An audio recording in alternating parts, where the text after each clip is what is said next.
Vă salut, vreau să vă arăt cum puteți tăia cu plasma Welt Cut material gros de 1,5, astfel încât să nu stricați diuzele foarte repede.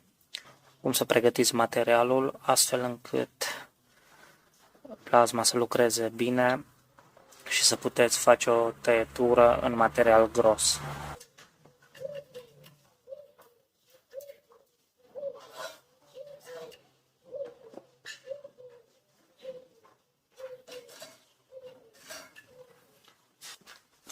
Punem o bucată de platbandă.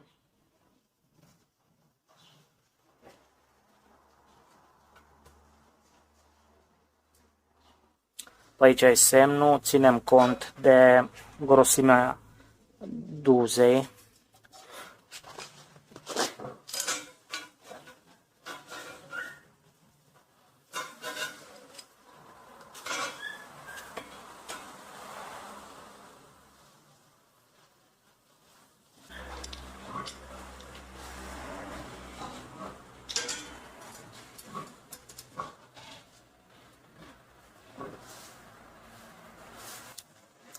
Acum trebuie să curățăm foarte bine materialul, de unde vine realizată tăietura.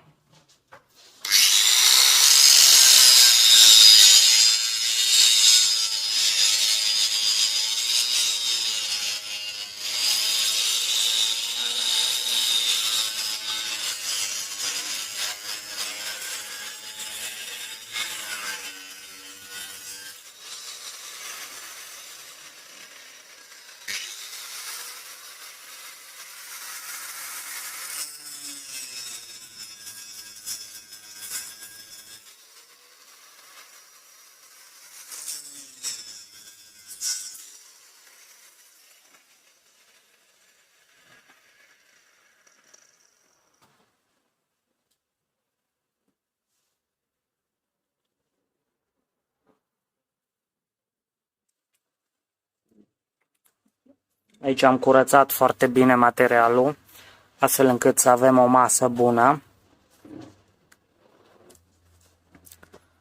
Așa, acum o să vă arăt cum se ține corect torța.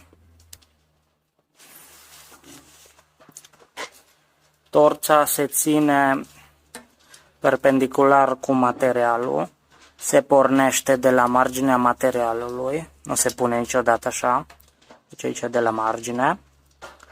O să înaintăm cu o viteză constantă.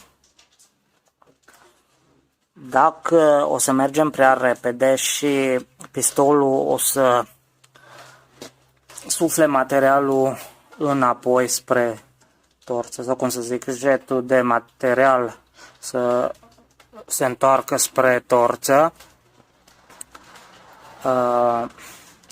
o să facem ceva de genul o mișcare așa, astfel încât să sufle materialul într-o parte, să nu vină înapoi spre torță, și o să salvăm această duză, nu se va defecta așa repede. Cum eu am folosit duza aceasta și electrodul, o să încerc să o folosesc și acum să vedem dacă mai pot tăia cu ea. Ar trebui să mai meargă vreo 5-10 cm. O să vă arăt ce setări fac la plasma. Deci reglăm plasma la 50 amperi și presiunea la 4 atmosfere.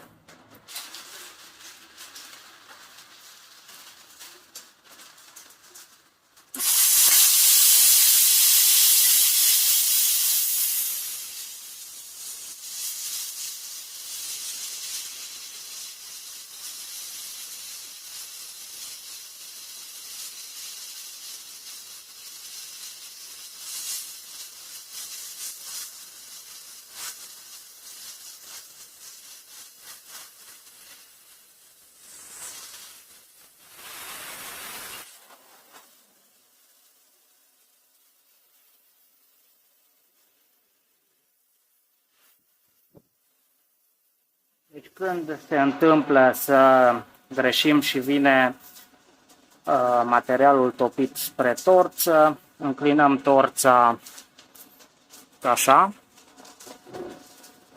înclinăm torța așa, astfel încât să sufle materialul în partea aceea. Să vedem dacă se observă.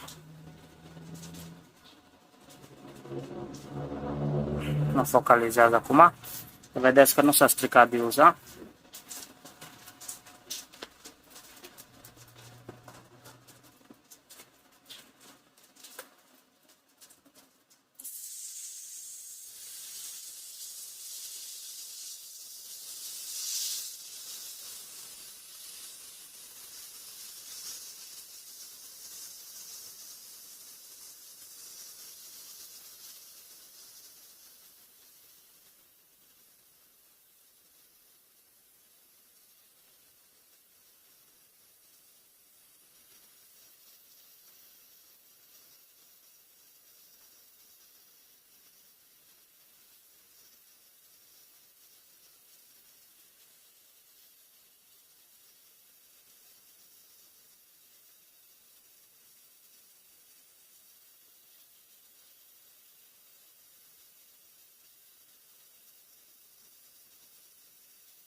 Acum diuza s-a stricat.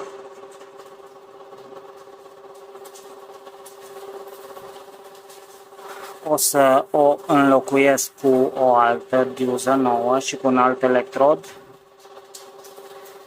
O să curăț materialul probleme. Se observă că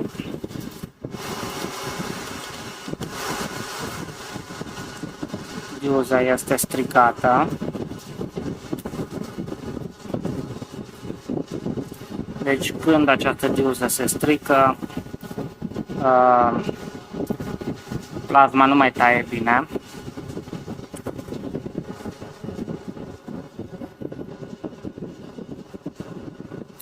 Așa o să curățăm acest surplus de material cu flexul, schimb diuza și o să continui tăietura. Am înlocuit diuza.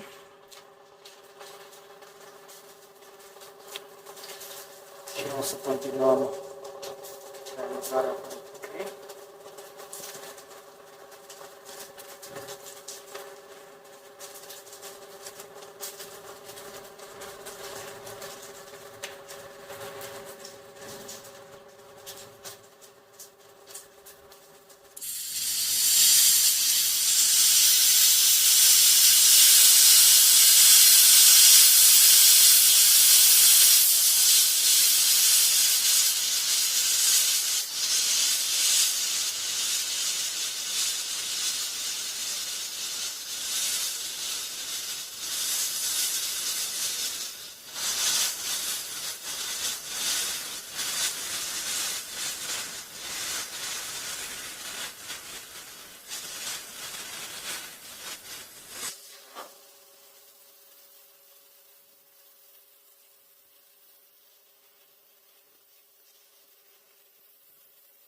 Așa, trebuie să fim foarte atenți la presiunea aerului, să nu scadă sub 4 atmosfere. Indicat ar fi să tăiați cam 10 cm lungime. O să vă arăt tăietura realizată cu diuza nouă. Eu o să zic diuză pentru că așa se zice la noi, chiar dacă nu e corect. Asta e. Așa o să vă arăt cum a ieșit tăietura. Deci aici este tăietura cu diuza veche, aici este cu diuza nouă. Se observă că tăietura este mult mai curată.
Bun.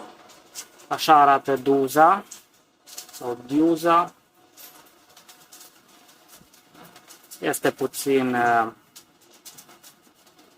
avariată. Deci cam cu o diuză din aceasta putem tăia cam, cum să zic, o jumătate de metru de material, grosimea de 1,5.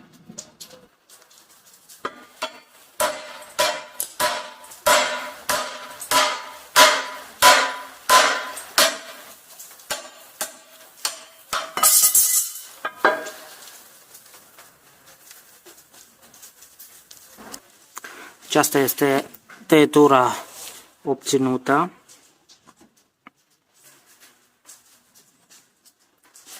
Deci până aici, porțiunea asta s-a tăiat cu diuza veche.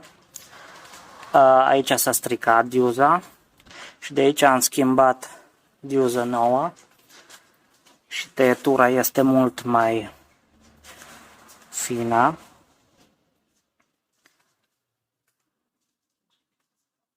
Cam asta este tăietura obținută. Deci de aici până acolo am folosit o diuză.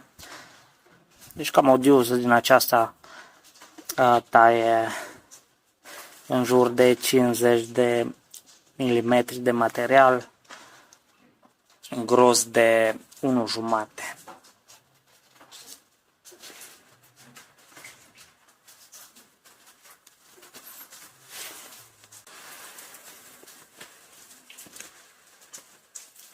Să curăț gura de pe material.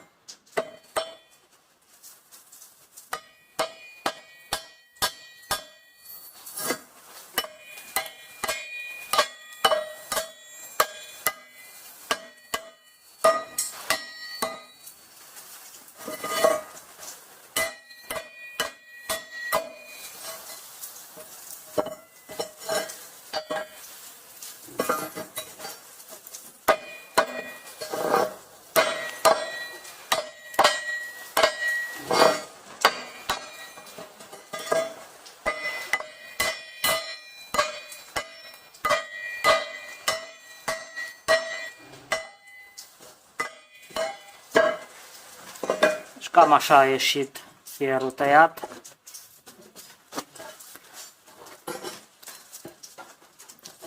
Deci aici s-a stricat diuza veche, aici este diuză nouă. Cam am tăiat porțiuni de 10 mm.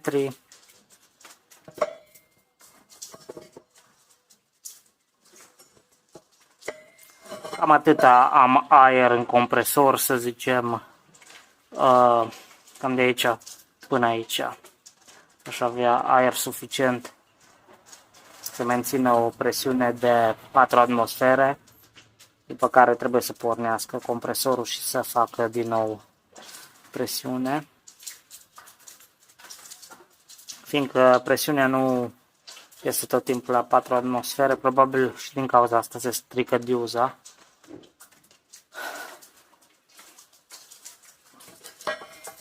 Dar cam asta este tăietura realizată. Eu sunt mulțumit. Cu flexul fi fost mult mai dificil să fac această tăietură.